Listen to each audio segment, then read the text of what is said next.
नीतीश कुमार फिर से पलटने वाले हैं? क्या अमित शाह और चिराग की नजदीकियों ने वाकई उनका दम घोट दिया है? बिहार की सियासत में इस वक्त जो खेल चल रहा है वो सिर्फ सीट शेयरिंग या फिर गठबंधन की लड़ाई नहीं है, बल्कि सम्मान और अस्तित्व की जंग है। पप्पू यादव के एक बयान ने अब इस सियासी रणभूमि में आग लगा दी है। उन्होंने कहा, नीतीश जी एनडीए में नहीं टिकेंगे, कांग्रेस ही उन्हें सम्मान देगी। ये बयान महज अटकल नहीं बल्कि आने वाले राजनीतिक भूकंप की आहट है।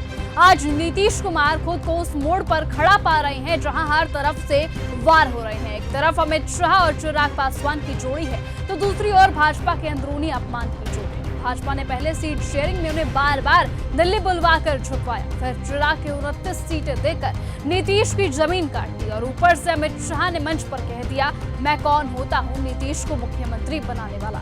यह सिर्फ एक बयान नहीं था बल्कि एक सार्वजनिक अपमान था। इसलिए अब खबरें हैं कि अमित शाह और चिराग की सीक्रेट मीटिंग ने पोस्ट इलेक्शन प्लान तैयार कर लिया है, जिसमें चुनावों के बाद नीतीश को ठिकाने लगाने और चिराग को डिप्टी सीएम बनाने की चर्चा हुई है। यानी जो नीतीश कभी भाजपा के किंग मेकर थे, अब वही भाजपा के लिए बोझ बन गए हैं। जिस नीतीश की वजह से मोदी को प्रधानमंत्री की कुर्सी मिली थी, अब वही नीतीश भाजपा के लिए अगली चाल का शिकार है। लेकिन याद रहे कि नीतीश पलटते हैं तो पूरा खेल पलट जाता है। साल 2013 में भाजपा छोड़ी, 2017 में गठबंधन जोड़ा, 22 में झटका दिया।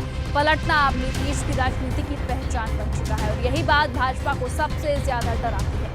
ऐसे में पप्पू यादव का ये बयान इस सच्चाई की तरफ साफ इशारा करता है कि नीतीश अब खुद को एनडीए में अकेला, अपमानित और असुरक्षित महसूस कर रहे हैं। और अब जब कई नेता बार बार अपमान झेलता है तो वो खामोश नहीं रहता, वो पलटवार करता है। ऐसे में बिहार की राजनीति अब चुनावों से ज्यादा बदले की राजनीति बन चुकी है। शाह और चिराग की मुस्कान के पीछे एक साजिश की रेखा है और नीतीश के मौन में तूफान की जंग। और अगर पप्पू यादव का ये दावा सच होता है तो नीतीश की वाकई कांग्रेस का हाथ थाम सकते हैं। तो क्या सिर्फ बिहार की नहीं, देश की राजनीति का सबसे बड़ा पलटवार होगा?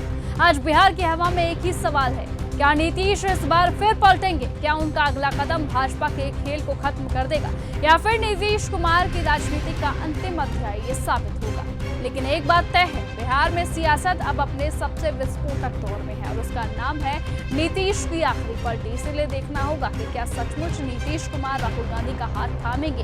क्या पप्पू यादव की भविष्यवाणी वाकई सच साबित होगी? आने वाला वक्त और बिहार के चुनाव बताएंगे। जिस तरीके से बिहार की सरगर्मी तेज है, देखना होगा कि आखिरकार कौन पलटता है और कौन बाजी मारता है, कौन मुख्यमंत्री की गद्दी पर जाकर बैठता है और कौन हारता है। फिलहाल तब तक के लिए आप बने रहिए और ऐसे ही देखते रहिए न्यूज गंगा। साथ ही कमेंट सेक्शन में अपनी राय लिखना ना भूलिए कि आखिरकार आप किससे मुख्यमंत्री बनता हुआ देखना चाहते हैं। नमस्कार।